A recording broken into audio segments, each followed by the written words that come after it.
The Harvard debate team lost to a team of inmates that are serving prison time for manslaughter. This is an incredible story that Alternet recently reported on. And apparently, the Harvard team faced off with these inmates, and they assumed that the inmates wouldn't be well prepared for the debate. And since they underestimated them, they lost big time. Now, after an hour of the fast-moving debate, the judges decided, yeah, the inmates won. The audience burst into applause, and that included about 75% of the prisoners' fellow students at the Barred Prison Initiative, which offers a rigorous college experience to men at Eastern New York Correctional Facility. This is great because one thing that they really want to do, the Barred Prison Initiative at least, they want to make sure that they rehabilitate these individuals so when they're out of prison, they don't go back to prison. Recidivism is a very, very serious problem in the United States. Most prisoners do end up going back to prison. So as a result, there are some initiatives that are trying to combat that. Now, the prison team had its first debate in the spring of 2014, beating the U.S. Military Academy at West Point, New York. Then it went against a nationally ranked team from the University of Vermont, and in April lost a rematch to West Point. However, preparing for these debates has some serious challenges if you're an inmate. Inmates can't use the internet for research. The prison administration must approve requests for books and articles, which can take weeks. So they were at a significant disadvantage, and on top of that, they beat students that are going to Harvard. So, first off, it was 75 prisoners that were there to watch, not 75%, just a quick correction there. Now, much more importantly, the judges recognize, hey, look, we're in this biased situation because you want to root for the home team, right? Everybody wants to cheer, right? But we recognize that. And so we're very strict about scoring based on standards that are approved in the debating system, right? So the judges are not unaware that you kind of want to root for the guys who are the underdogs in this case, right?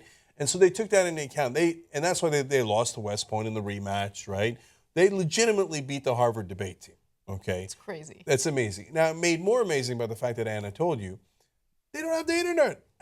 How can you? I mean, that's some old school stuff, man. That's how I used to do research back when I was a kid. We'd go to the library. We'd go through the catalog, you know, the indexing system, and you go find the book on the shelf, and then you read the book. That's how they're preparing for the debate, and they still beat the Harvard debate team, right? Bananas. Okay, but that's not the most interesting part of the story. To me, the most interesting part of the story is the numbers on prisons, how much they cost, and especially recidivism. So, as a country, we spend $212 billion imprisoning 2.3 million people in this country, okay? That's not quite 1% of the country, but it's getting there, okay? That's an unbelievable number. We imprison more people per capita than almost anyone else in the world, okay? And spending over $200 billion. Think about taxpayer money. We're going to come back to what we can do differently in a second. The average prisoner costs $29,000 a year to keep in prison. So when you say, hey, just put them in prison, war and drugs, whatever it is, just now look, some people need to be in prison? Of course! We want the murderers, the rapists, the child molesters, the robbers. They say, of course we want them in prison because we need them in prison. That's just the facts of life. They're right? a threat to society. Right. But remember, every time you push for harder laws on everything, each prisoner costs $29,000 a year in taxpayer money. At least in places like New York, much, much higher. Okay. Now, to me, the most interesting one. Nearly 68 out of every 100 prisoners are rearrested within 3 years of release. Our recidivism rate is 68%. 68%. Okay. Now, they get rearrested. Of those, some portion are, probation or acquitted, etc. So 50% return to prison. Okay. Within 3 years, they're back in prison, 50%. So you think, well, there's nothing you can do about that.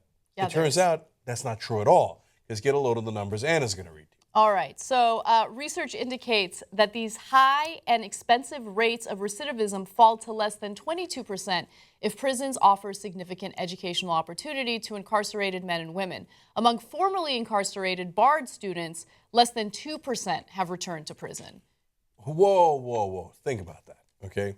The recidivism rate, forget barred for a second. Forget this particular program. And obviously it's working. They're beating Harvard debate team, yada, yada, right?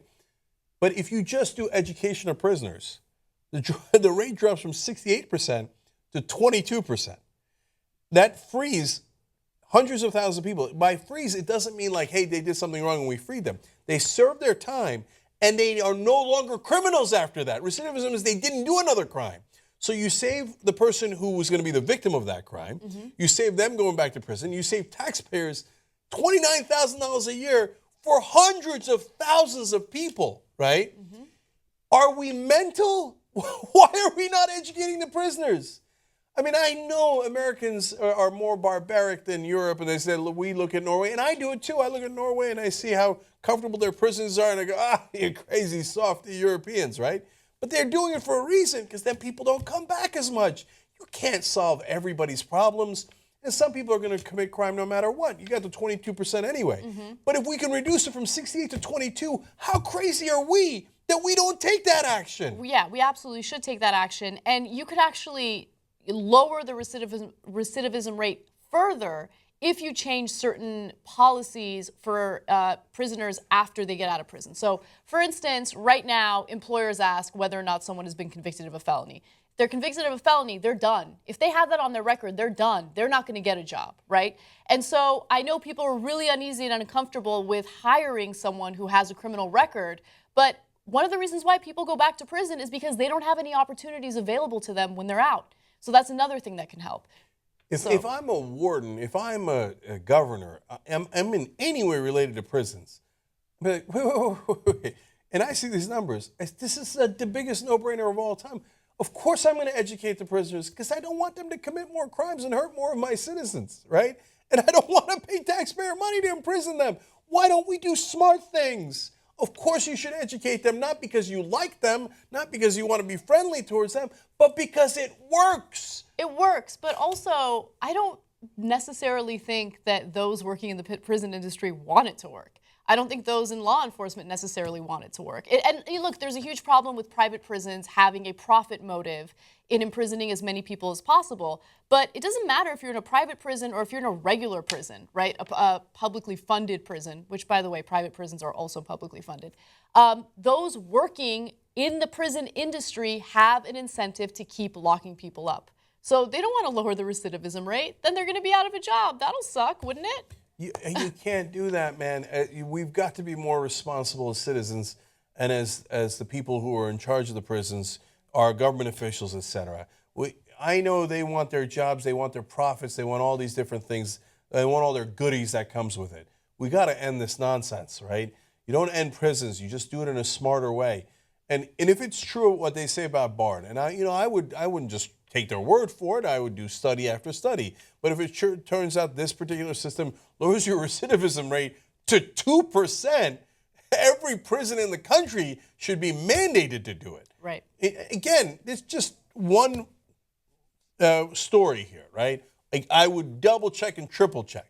But if it is true, sign them up. Sign them all up. Who doesn't want a recidivism rate of 2%?